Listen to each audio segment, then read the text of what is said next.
Disaster of Dresden. Okay, since you kept the microphone, that's your thing. Teresa Spáčilová, Czech Republic. Nice to meet you. So first question is for Max von Sydow. I would like to ask you as a father, because the film is also about a relationship between father and son. So you get 4 sons. What type of father are you or were you? And then for all of us, about those 8 minutes which Oscar wants to stretch in the movie, do you have your own 8 minutes in your life you would like to stretch? Thank you. I'm sorry, I didn't hear all this.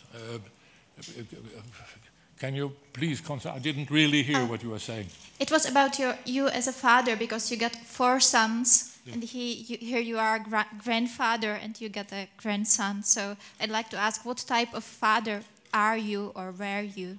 What type of father am I?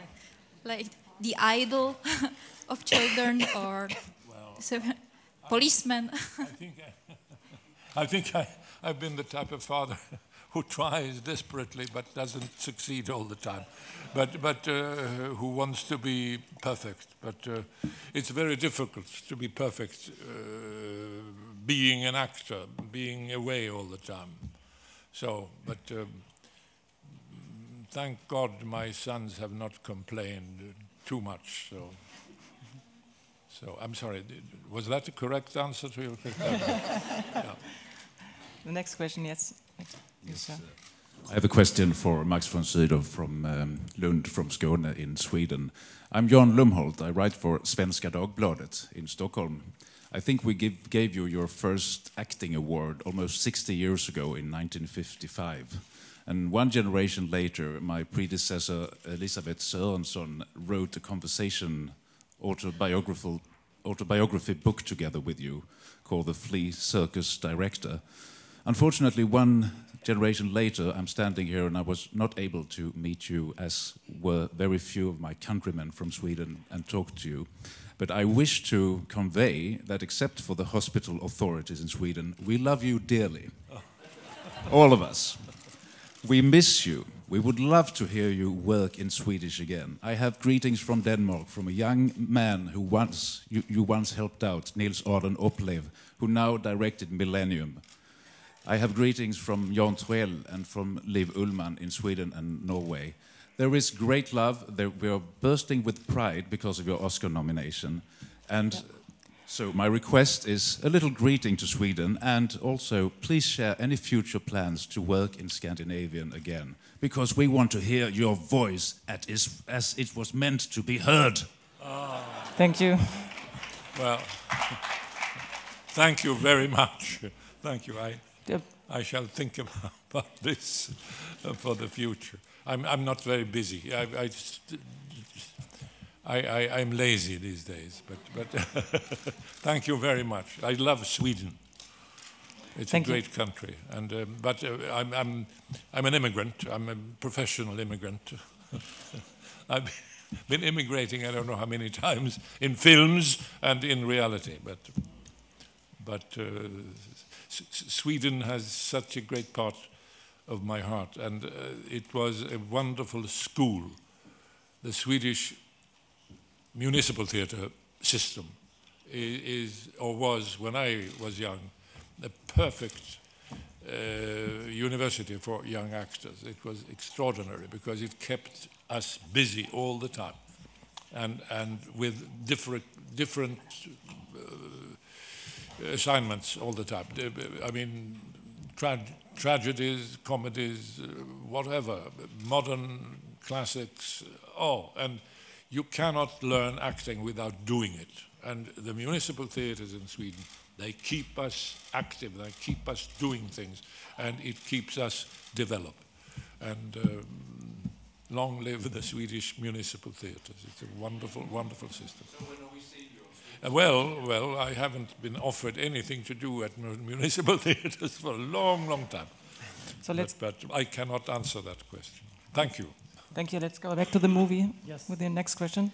Hi, my name is Yuval. I'm from Israel, and I want to know, where have you been on 9/11, and what you had on mind when you saw the pictures Thomas, what did you heard about 9/11? Because I don't know if you've been here. Where were you, Thomas? Well, in 9/11, I was in my home in San Francisco, probably sitting on the floor because I was about 3 years old. I don't particularly remember that day, and that's probably a good thing because for small children to be burdened with that kind of emotion and tragedy is really probably not a good thing for their development. Now, as I grew older, I learned, the basic facts about what happened, but I do feel that I became more emotionally connected to the event, definitely by going to New York and talking to the people who had lost their relatives. It was really sad to talk to them. But in some way, I was happy that they seemed to have found ways to move on, like from their loss. And that made me feel better. Max, where were you? Where were you on 9/11, Max? I was in Sweden. My wife and I were driving along a highway in the south when the mobile phone rang, and it was our son Cedric who called from Paris and said, "You have to come home immediately. There's a war, and drive home. Don't go by airplane." And no, shut up. You're kidding? So no, it's true. But just promise me, don't take an airplane. They are attacking America. They are bombing New York. You have to come home immediately. And we drove to the hospital, to the hotel, and were stuck, of course, at the television for the rest of that afternoon and following days. But that's a moment I will never, ever forget. And most of us, I guess, will remember that moment. I was in London. I was with the producer, Scott Rudin, of this film. We had made another film called The Hours, and we were finishing editing The Hours in London.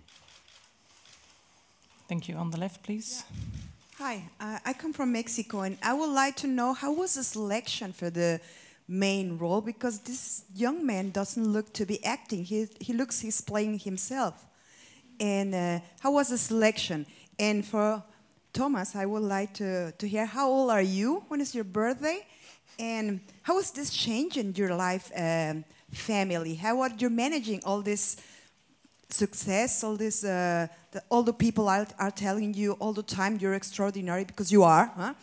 Looks to be your future as an actor is already written. Is something you want to do for the rest of your life, to be an actor? I think the first thing to say about that is no, Thomas is very different to the character of Oscar. There's no loss in Thomas's life. He comes from a very happy background with particularly supportive and fantastic parents who happen to be here, but they are fantastic and brilliant. And he comes from a very happy background and is not, the character in the film, we assume is somewhere on the autistic spectrum with Asperger's of some description, and there's no autism in Thomas's life, in Thomas's personal life. So it's a very different sort of experience. When we were casting Thomas, it was very evident early on that Thomas has a very fierce intelligence. But what was really revealing in the audition process was Thomas can access his emotional life, not easily, but he has access to it. He can get himself to extraordinary raw emotion and get himself back out of that extraordinary raw emotion without doing emotional damage to himself. And that's one of the reasons we primarily cast him, along with his courage and his determination. But just to the other elements of the question, Thomas, having not considered, because when we contacted you, you'd never really considered being an actor, had you? No, I hadn't. Do you think you might want to do it again?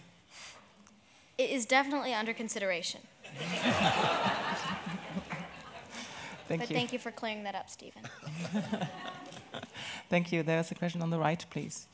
Maria Piafusco, La Repubblica, Italy. I'd like to know from the director, at what point of the project did you decide to cut off all Dresda part?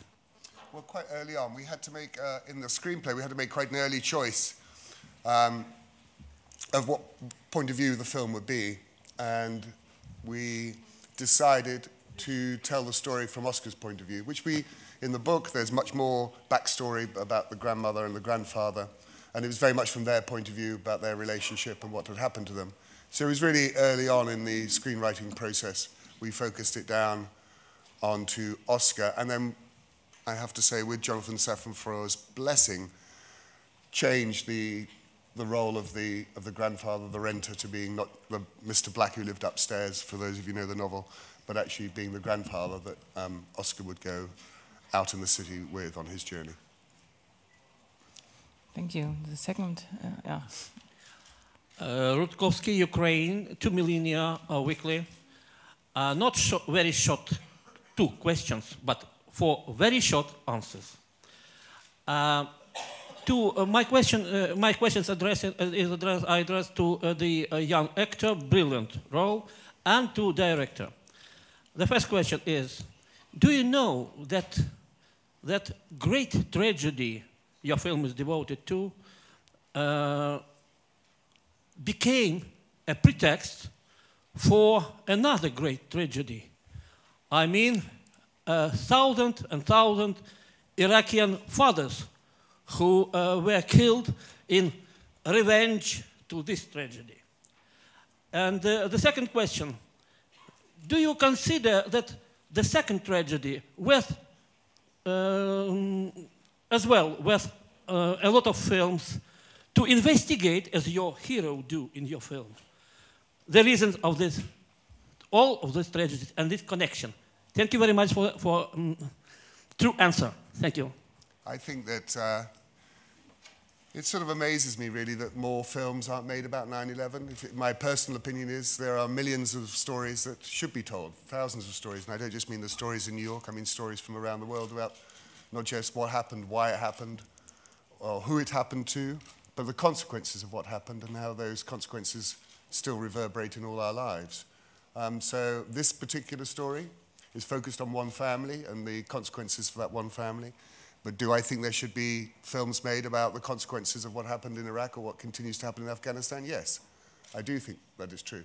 I also think it's true and important that stories are told.